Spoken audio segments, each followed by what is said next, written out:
Good morning, grade 6 students. How are you today? I hope that you are all in good health with your family.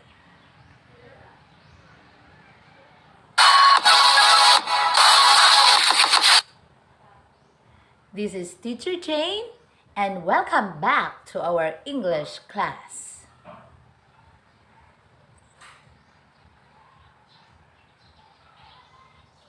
Our lesson for today is about elements of an informational or factual text heard.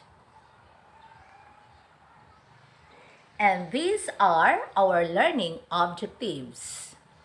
The first one is you have to note important details from the informational text heard.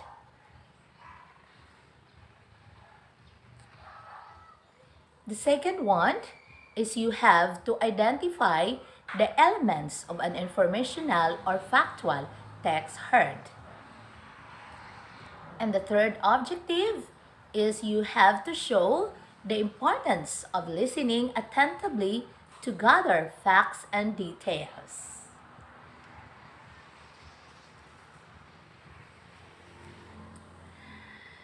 And let us now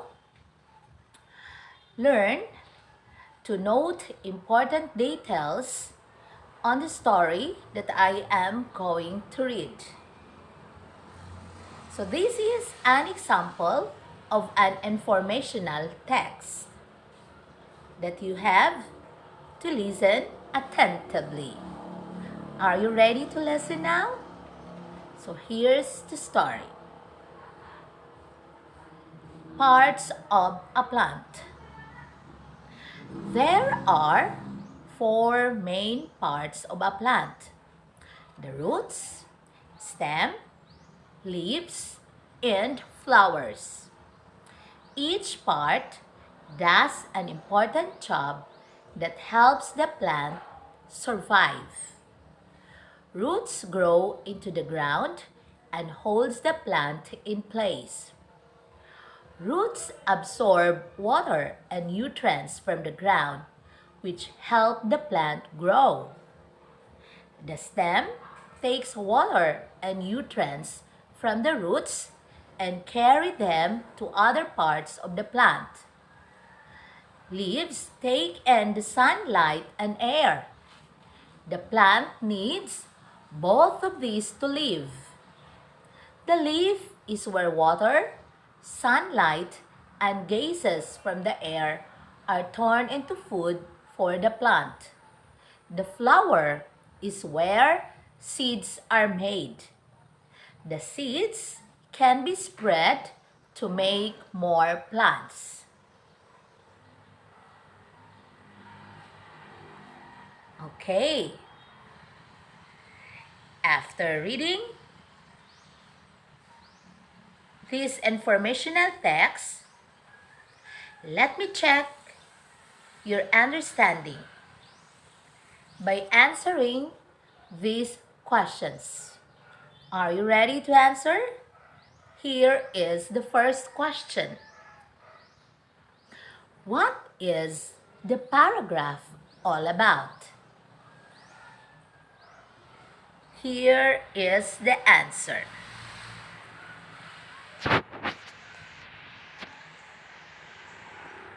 The paragraph is about the parts of a plant. Do we have the same answer? If yes, then very good. Now let's proceed to the second question.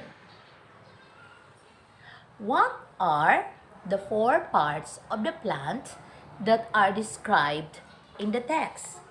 Can you still remember? Let us see. Here's the answer.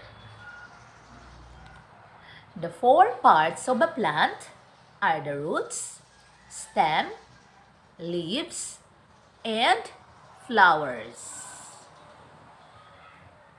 Did you get it right? Okay. Now let's have the third question. How do the roots help the plant grow? And the answer is the roots absorb water and nutrients from the ground, which helps the plant to grow. I am sure that you get the correct answer. Then we have, what job do the leaves of the plant have?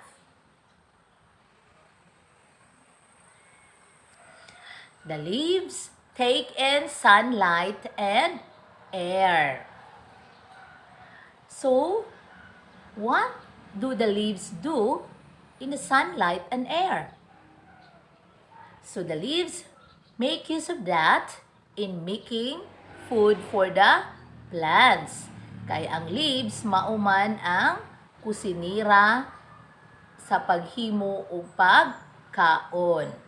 Okay, so the leaves class play an important role in the process of making food for the plants. What is the role of the stem to the growth of the plant? The stem carries water and nutrients to other parts of the plant. Did you able to get the correct answer? If you get all correct answers, then I am now congratulating you because you have fully understood on the text that I have read to you. Congratulations!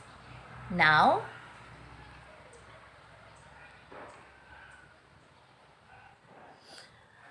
how were you able to answer the questions?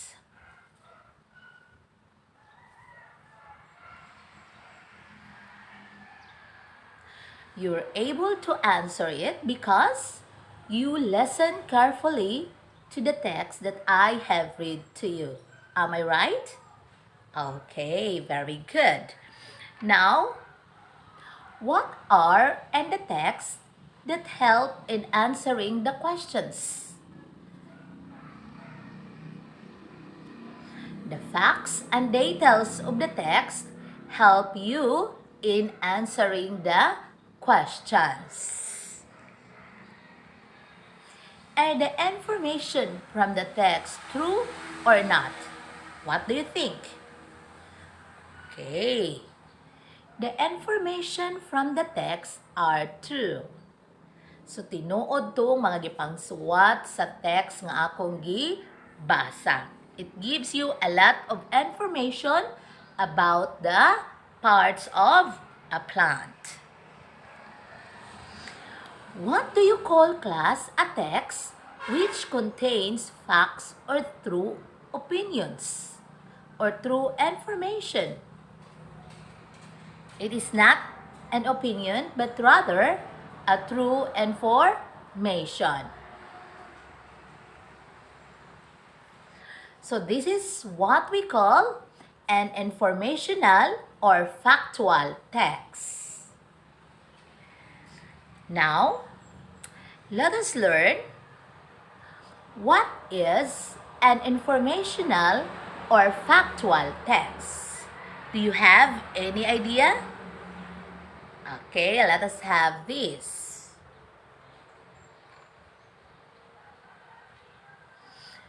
An informational or factual text, class, contains facts and true information. Its purpose is to inform the readers about a specific topic. In other words, an informational or factual text do not have made-up or imaginary stories. So, dili ni siya mga mugna-mugna lang nga imong nadunggan sa imong mga silingan or mga opinion gikan sa uban. There are evidences that support this informational or factual text. So these are the examples of informational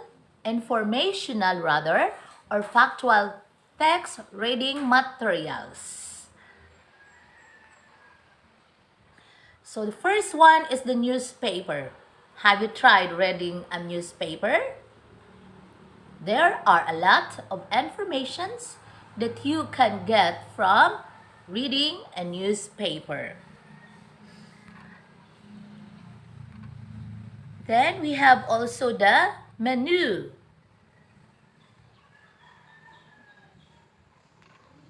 Then another is the brochure. The brochure. Then we have the flyer. And we have a poster about the coronavirus. So these are only some of the informational or factual text reading materials that will be the source of information, which are reliable.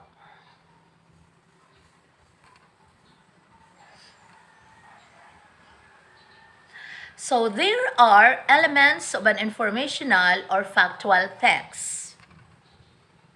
The first one, it provides facts and details about real people, places, things, or events.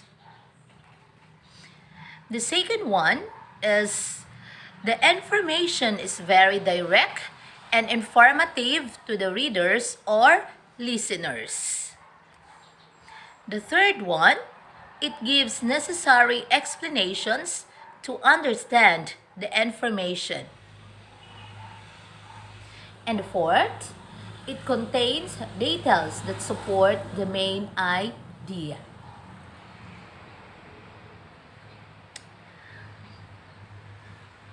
Now, let us have an exercise wherein I am going to read the text, and what you're going to do is to listen attentively so that at the end of my reading, you have to answer some questions for me to know if you understand what I have read. Are you ready, class? Okay, here is the story or an informational text that I'm going to read to you. It is all about the sharks. Do you know what are sharks? Okay, look at the picture. That is an example, or that is a picture of a shark.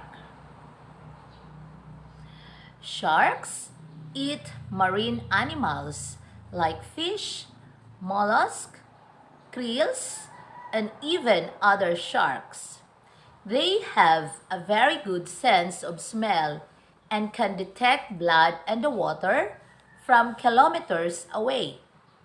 This is why fish and other marine animals don't survive long around sharks.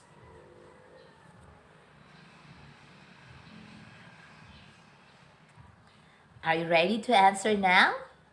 Here is the first question. What is the text all about? Okay, I have here the choices.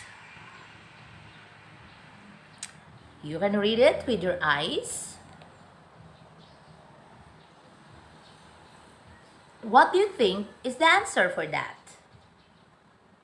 Let us see if you got it right. Okay, the answer is letter A. The text is about the food of sharks.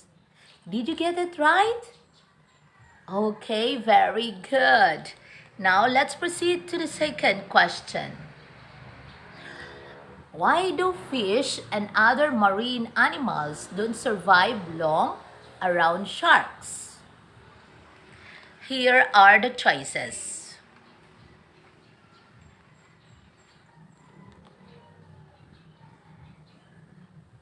What is your answer? Okay, let us see if what is the correct answer. So the answer is letter C. Fish and other marine animals don't survive long because sharks eat them. Did you get it right? Okay, very good. Now, let's have your quiz. So, I'm going to give you a short quiz for me to know if you have fully understood on our discussion. Before I am going to show your examination, be ready to get your ballpen and a piece of paper. Are you ready now? Okay, let's start. Directions. You have to ask your parent or guardian to read to you the text below. Answer the series of questions that follow based on the facts and details you hear.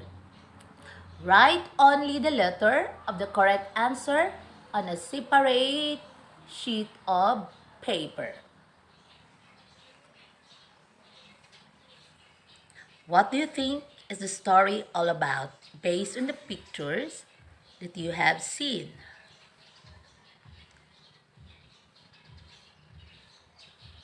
Okay, the story that your parents will read for you is about the sea turtles.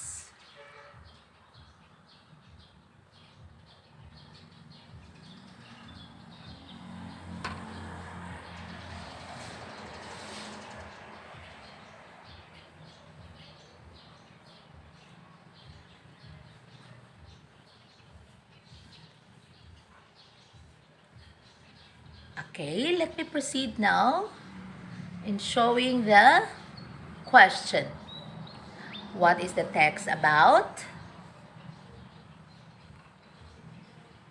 You have choices and choose only the letter of the correct answer. The second question. Okay. Take time to screenshot that one.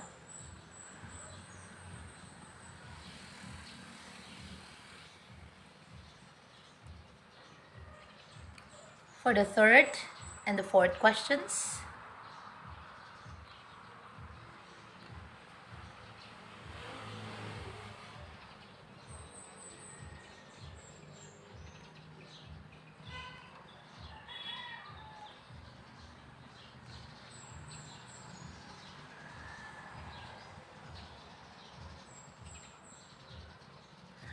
Okay.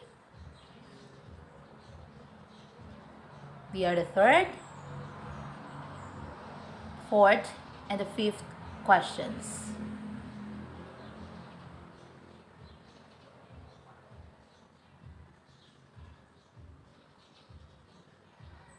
Are you done answering? Okay. If you are done answering, then you can send your answer to my personal account, which you already know.